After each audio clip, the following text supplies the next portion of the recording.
हा आपला असतो पावसाळ्याचा लुक बरं का. म्हणजे काहीतरी वेगळं करू आज सुरुवात. तर पिंपल कालपेक्षाही बरा झाला आहे. तर नमस्कार मित्रांनो, मी समजतो मराठी फिल्म सर्वांचा पुन्हा एकदा स्वागत करत आहे. पावसाळा सुरू झालेला आहे कारण सांगितलं आहे न्यूजमध्ये आहे आठवडाभर पाऊस आणि आठवडा 2 आठवडे नाही, 10 दिवस नाही काय तारीख किती आज 18 20 10-12 दिवसांनी झालंच पावसाळा चालू. जून ऑफिशियली काय विषय हा आपला असतो पावसाळ्याचा लुक. आणि गावलं बाबा हे साईडला लावायचं जरा फाटलंय असं काय हरकत नाही, तसंच करू. जर पाऊस पडला तर मी तुम्हाला दाखवतो कसं लावतो आणि कसं नाही, नाही का. तर चला सुरू करूया आणि बघूया 1700 रुपये काढला किती वेळ लागतो नाही. वाजल्यात फायदा. चला तर मित्रांनो, पहिली ऑर्डर पडली, ड्रॉप झाली. पहिली ऑर्डर पडलेली आपल्याला दगडूशेठला. तिकडनं येताना एक जण मित्राने भेटला. तर टोटल 240 रुपये झाला, जी खूप चांगली गोष्ट आहे. आणि वातावरण बदललं आवडलं की सकाळी पाऊस होतो सुद्धा ऊन आहे, उकडायला लागले. तर म्हटलं जॅकेट काढून ठेवूया आणि बघू जर जोरात पाऊस आला तर घालूया. तसं उगाच उकडाउकडी नाही का. एवढा चांगला व्हाईट ड्रेस घातला आहे. तर बघूया आता सेकंड ऑर्डर कधी पडते कधी नाही. आणि लवकर पडावं. वाजल्यात 11:30. एका तासात 200 आपण आता होत लोहगावच्या इथं. तर रिकामा पट्टा दिसला, म्हटलं भाऊ रिक्षा लावा बसायचं जोपर्यंत ऑर्डर पडत नाही तोपर्यंत. बऱ्याच वेळानंतर मला वाटतं 1 तासाभरानंतर ऑर्डर पडले मला. आपण आपली येत होतो तिकडनं. मला वाटतं आता आपण कुठं आहोत, लोहगावला ऑर्डर पडले 306 रुपयांनी उबरनी. आणि मेट्रोप्रमाणे बी 306 आले. तर कसं काय असं झालं तुम्हाला सांगतो. जसं की मी तुम्हाला म्हटलं होतं की कधी कधी तुम्हाला फिरवून दाखवतं मॅप, तसं फिरवून दाखवतं. पण मला जे माहीत होतं शॉर्टकट त्या हिशोबाने आणलं मी. आणि कस्टमरला बी माहीत होतं. कस्टमरने बी सांगितलं मला असं सगळं. ठीक आहे, काय प्रॉब्लेम नाही. म्हणजे तोच रूट असतो आपल्या डेली रिक्षावाल्यांचा. त्यामुळं उगाच हेंडवून 2 कस्टमरचं नुकसान काय करायचं नाही का. त्यामुळे म्हटलं आपल्याला जे माहिती आहे नाही असं बी लांब जाऊन उगाच 20-30 रुपयासाठी आपल्या हे नाही खराब करायचं, रेटिंग खराब नाही करायचे. आणि मी स्वतःहूनच सांगत असतो कस्टमरला की इकडनं जाऊ, लवकर जाईल, कमी किलोमीटर आहे, सजेस्ट करत असतो लोकांना. तर यात त्यांचा मला वाटतं 2-1 किलोमीटरचा फायदा झाला. 34-35 रुपये कमी आले, जी खूप चांगली गोष्ट आहे. आणि ट्रॅफिक बी कुठे लागलं त्यामुळे लवकरात लवकर आलो आपण. वाजल्यात 1:22. 12:30ला ऑर्डर पडली होती. 1 तास येड्यागत रील बघत बसले. काय करणार, ऑर्डर पडत नव्हती. आणि ओलाला 3-4 ऑर्डर पडले पण हाताला बसत नाही. तर ओलाचा किस्सा तुम्हाला माहितीच आहे, काय सांगायचं तेच आहे ना. तर बघूया, आय होप इथनं एखादी ऑर्डर पडावी. आणि आज जरा उशिरा आलो आहे आणि उशिरा नाश्ता केल्यामुळे भूक लागली नाही. मला वाटतं एक अर्धा-1 तास भूक लागेल 2 वाजता. तो 2 वाजता जेवी कुठंतरी. मी आता आशा करतो की इथनं एखादी मोठी ऑर्डर पडली हवी आपल्या घराकडं, म्हणजे घराकडे जेवून नाही का परत कुठंतरी जायला मोकळा. पण बघू आता, आय होप पडावी. बराच वेळ म्हणजे 1.5-2 तास झालं कोरेगाव पार्कला होतं. आपल्या घराकडे ऑर्डर नव्हती पडत. ऑपोजिट डायरेक्शनला पण होती कारण आपल्याला जायचं होतं घरी. वाजल्यात 4:41. समजू शकतो कोरेगाव पार्कला किती वेळ थांबलं. घराकडे ऑर्डर्स नव्हती पडत. एक पडलेली ओलाला पण ॲक्सेप्ट करूच तोपर्यंत ओला काय ओलाचं ऑर्डर नाही राहा. रिचार्ज मारून पुसलं उगाच. ओलाला रिचार्ज मारणं म्हणजे अवघड आहे. असं असतं रविवारची कंडिशन. आणि मी तुम्हाला असेल आता पडत होते लांब तर जायचं ना. विषय कसा आहे, लांब तिकडे गेलो असतो कुठं तरी तिकडनं रिटर्न नाही पडत असं होतं. आणि मला वाटतं 2-3 वाजता 2-3 वाजेपासून मी वाट बघत होतो इकडे ऑर्डर पडायची. तेव्हा कुठं तरी आत्ता 1 अर्ध्या तासापूर्वी पडली.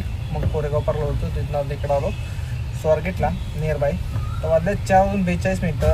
तर आजचा ब्लॉग इथंच सेंड करूया. भेटूया उद्या नवीन ब्लॉगमध्ये. आज मला वाटतं 850 रुपये काहीतरी झाले. दुपारी काय पुलाव खाल्ला 50 रुपयाचा. भूक बी न्यायला उशिरा नाही का. हलकत जेवलोच. 800 रुपये 300 रुपये CNG. ते उरले 3 कांड्या. त्यातून 100-200 वाटायचं दिलं फुल करून टाकू. उद्या फुल करू बघू काय होतं नाही. तरी 300-500 रुपयेच कमवले. तसं बी 1000 रुपये कमवायचे पण ठीक आहे. 500 रुपये काय वाईट नाही.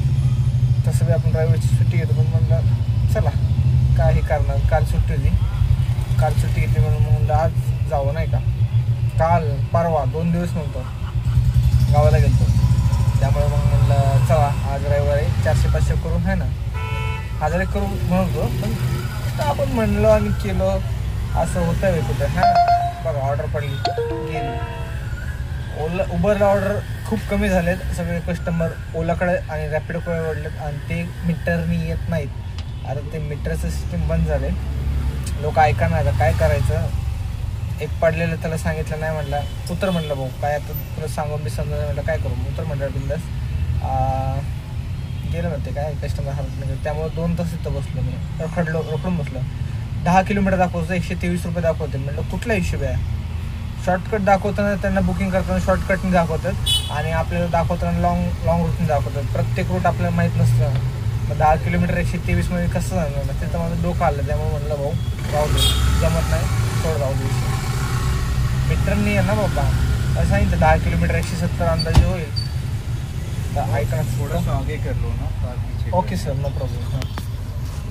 2 मिनटं एखादा पार्किंग करायचं असं. भाऊ म्हणलं की चालतं, प्रेमाने बोलला घेतलं पुढं. एखादा गव्हर्नमेंट बोलला असतं तर मग तर असा असता ओलाचा किस्सा. गाडी का चालते, CNG झाले का उद्या साईड ठेव बाबा थोडंफार. तर असं असतं तो ओलाचे किस्से.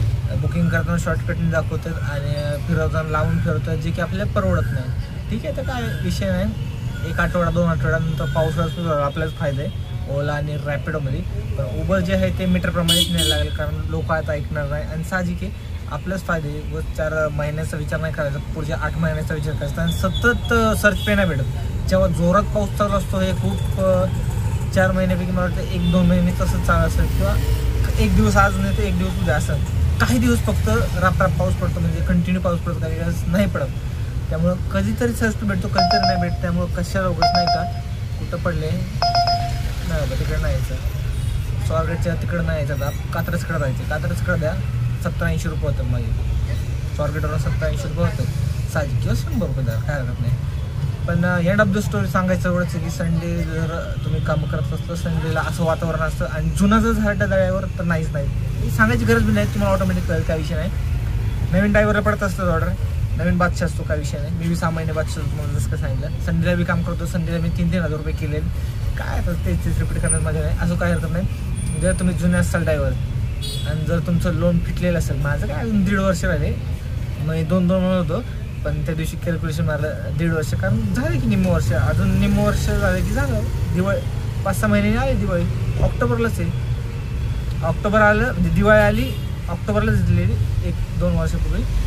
ह्या ऑक्टोबरला 3 वर्ष कंप्लीट होतं, म्हणजे ह्या दिवाळीला 3 वर्ष कंप्लीट झाले की 1 वर्ष एवढं 3 वर्ष रडत काढलं, 1 वर्ष अजून रडत काढायला काय प्रॉब्लेम आहे, नाही का.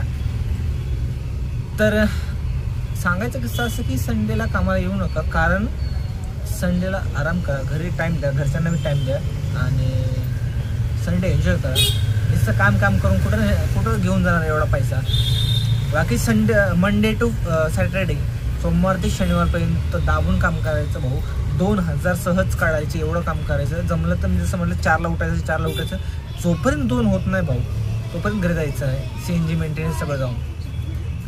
जर तुझं लागन तुला पैशाची गरज कोणाला नाही, तर मी म्हणलं असतं पैशाची गरज कोणाला नाही. याचे हप्ते चालू, त्याला हप्त्याने त्याला घर बिल बांधायचं. जसं मी म्हटलं मला घर बांधायचं, तसं प्रत्येकाला कशी गरज असते. पैशाची गरज सगळ्यांना आहे, पण नॉर्मली मी तर म्हणतो 1000, पण तुम्हाला लईच गरज असतं तर 1.5-2 जास्तीत जास्त 2 कमा. 2च्या वर नका कमवू, कारण एका दिवशी सगळं खाऊ नका, कारण हाडाचा भोगा होईल तुमच्या. बाकी काय नाही, बाकी तुमची इच्छा. माझं सध्या चालला तर 2 वर जायचा आकडा आपला. आता किती 1700चं टार्गेट असतं ना डेलीचं. 200-300 मला वाटते काहीतरी वाढवायला पाहिजे टार्गेट. तर बघू पुढच्या महिन्यात आय थिंक मी असं मला वाटतंय की मी 2000चं टार्गेट म्हणजे राऊंड फिगर लगेच नाही, 2300-2400 CNG सगळं काढून सगळं धरून 2000. तर बघूया पुढच्या महिन्यात काय प्लॅन होते काय नाही. सध्या माझा कंबरेला त्रास आहे म्हणून नको वाटते, पुढं बघू आहे ना. पण 1700 बी काय वाईट नाही तुम्हाला माहिती. सगळं जाऊन मेंटेनन्स बी जाऊन, गाडीच्या भविष्याचा मेंटेनन्स बी साईडला काढून 1000 रुपये कमवायची खूप मोठी गोष्ट आहे. तुम्ही माझ्यासारखं जरी काम केलं तरी काय प्रॉब्लेम नाही. 1600-1700 रुपये रोज, 300 CNG, 100 खायला, 100 रुपये, 300 रुपये मेंटेनन्स, राहिली 1000 रुपये घरी द्यायची. तर असं असतं. तर आता बघू इथनं एखादी पडली तर पडली, मी एंड स्क्रीनला टाकल, नाहीतर चाललो घरी. काय विषय नाही, आपल्याला 500 कमाल ती खूप मोठी गोष्ट आहे. घरी बसून तर काय भेटणार होतं नाही का. तर चला आजचा हा व्लॉग इथं सेंड करूया. भेटूया नवीन व्लॉगमध्ये. तोपर्यंत शुभरात्री.